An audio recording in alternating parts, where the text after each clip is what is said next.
இன்னைக்கு எல்லாருமே சந்திச்சுக்கிற ஒரு காரியம் அவதூறு.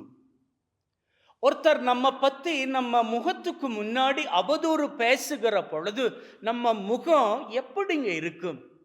அவர் அவதூறு பேசுறாரு, நம்ம பத்தி கிரிட்டிசைஸ் பண்றாரு அப்படின்னு சொல்லி நமக்கு தெரிகிற வேளையில நம்ம முகம் சிரிச்சுக்கிட்டு இருக்குமா? ஒருவேளை நாம சிரிச்சுக்கிட்டு இருந்தாலும் அந்த சிரிப்புல கூட நம்முடைய வேதனை வெளிப்படும் இல்லையா? ஒருத்தர் நம்ம பத்தி தப்பான ஒரு காமெண்ட் பண்றப்போ நம்முடைய முகம் நேச்சுரலாகவே சிரிக்கக்கூடிய முகமாக இருந்தால் அது திடீரென்னு வேதனையின் முகமாக மாறிப்போகும் இல்லையா? அதுவே ஒருத்தர் வேதனையில இருக்கிறப்போ, ஏன் கஷ்டப்படுற, எதுக்கு வேதனைப்படுற, அம்மா இந்த வேதனையும் கஷ்டமும் உன்னுடைய வாழ்நாள் பூராகவும் நீடிக்க அப்படின்னு நினைக்கிறியா? ஏன் இதை நீ மட்டும்தான் தாங்கிக்கணுமா? உனக்கு நான் இல்லையா? உனக்காக ஜபிக்க நான் இல்லையா? உனக்கு பக்க பலமாக நான் இல்லையா? அப்படின்னு ஒருத்தர் தோள் கொடுத்து பேசுகிற பொழுது அவருடைய வேதனை தோய்ந்த முகத்துல ஒரு மறுமலர்ச்சி, ஒரு முகமலர்ச்சி வரும் பாருங்க. அதற்கெல்லாம் என்னங்க காரணம்? அதாவது நம்முடைய ஒரு முகத்தை, நேச்சுரலான முகத்தை கோபமாகவோ அல்லது வேதனையாகவோ மாற்றுவதும், அல்லது நம்முடைய முகத்துல இருக்கக்கூடிய வேதனை மகிழ்வாக மாற்றுவதும் நாம கேட்டுக்கக்கூடிய வார்த்தைகள் இல்லையா? இப்படி இந்த வார்த்தைகள் ஒருத்தருடைய முகத்தை மாத்திக்க முடியும் அப்படின்னு சொன்னா, வார்த்தை ஆகிய தெய்வம் இயேசு கிறிஸ்து இன்னைக்கு அவரே தன்னுடைய 3 பிரியமான சீடர்கள் முன்னாடி தன்னைத்தானே உருமாற்றி காண்பிக்கிற பொழுது அதை பார்க்கக்கூடிய அவர்களுக்கு எப்படிங்க இருந்திருக்கும்?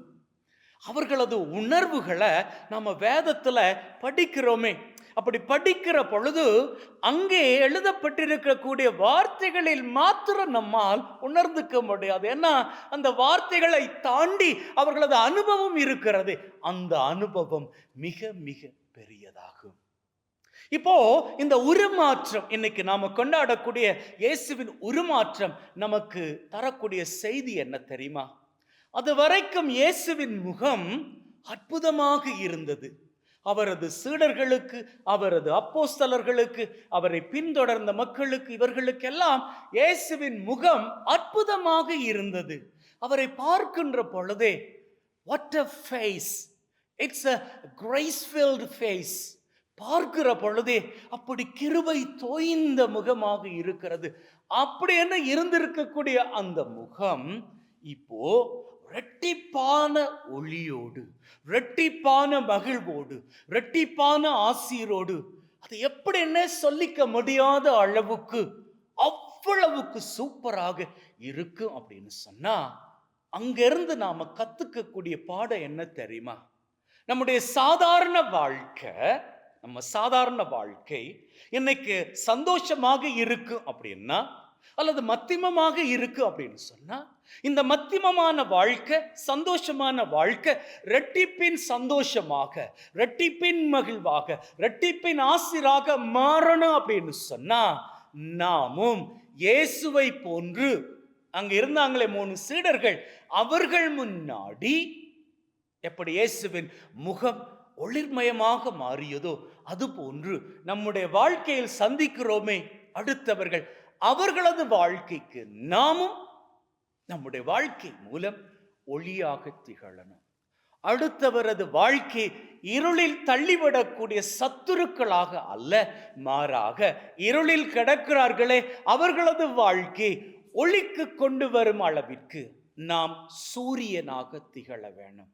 நம்முடைய வாழ்க்கை சூரியனாக திகழுமாக இருந்தால், நம்மை சுற்றி இருக்கிறார்களே அவர்களது வாழ்க்கை இருளடைந்து கிடக்கும் நிலவுகளாக இருந்தாலும் கூட, நம்முடைய வெளிச்சம் அவர்கள் மீது படுகின்ற பொழுது அவர்களும் ஒளியை பெற்றுக் கொள்ளுகின்ற நிலவுகளை போன்று மாறிக்கொள்வார்கள்.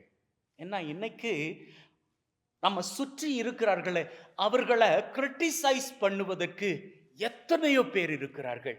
அது மீடியாக்களாக இருக்கட்டும், பத்திரிகைகளாக இருக்கட்டும், எதுவாக வேண்டுமானாலும் இருக்கட்டும், என் பக்கத்து வீட்டுக்காரங்களாக கூட இருக்கட்டும். இப்போ இந்த மக்களை எல்லாம் கிரிட்டிசைஸ் பண்ணுவதற்கு எத்தனையோ காரியங்கள் இருக்கிறது. இவற்றை எல்லாம் தாண்டி இந்த மக்களுக்கு தேவையானது என்ன தெரியுமா? ஆறுதல் தரக்கூடிய வார்த்தைகள். அந்த வார்த்தைகளை யாரு பேசுவாங்க அப்படின்னு சொல்லி இன்னைக்கு எத்தனையோ பேர் வாழ்க்கையில ஏங்கி தவிச்சுக்கிட்டே இருக்கிறாங்க. அவர்கள் வாழ்க்கையில தவறிட்டாங்க, பிழை செய்துட்டாங்க, அது அவங்களுக்கு தெரியும். இதுவரைக்கும் வாழ்ந்த வாழ்க்கையை தப்பா வாழ்ந்துட்டாங்க, அது அவங்களுக்கு தெரியும். அவங்களுக்கு தேவையானதெல்லாம் என்ன தெரியுமா? நெகட்டிவ் கிரிட்டிசிசம் கிடையாது, அவர்களை குத்தி குத்தி காமிச்சுக்கிட்டே இருப்பது கிடையாது. மாறாக அவர்களுக்கு பக்கபலமாக அவர்களது வாழ்க்கையில் அவர்களாலும் கூட முன்னுக்கு வர முடியும், அவர்களால் கூட இந்த வாழ்க்கையின் காயங்களை விட்டு நல்லபடியாக உயர்ந்து வர முடியும், உயரங்களை தொட முடியும் அப்படின்னு சொல்லக்கூடிய ஒரு உள்ளம்தான். அந்த உள்ளம்தான் சூரியனை போன்ற உள்ளம்.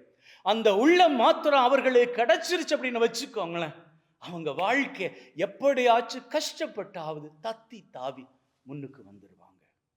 இன்னைக்கு இயேசுவின் உருமாற்றம் நமக்கு தரக்கூடிய செய்தியும் அதுதான். அவர் அன்னைக்கு மலையில உருமாறி தன்னுடைய சீடர்களிடம் காமிச்சிட்டாரு, இதுதான் உண்மையான வெளிச்சத்தின் வாழ்க்கை.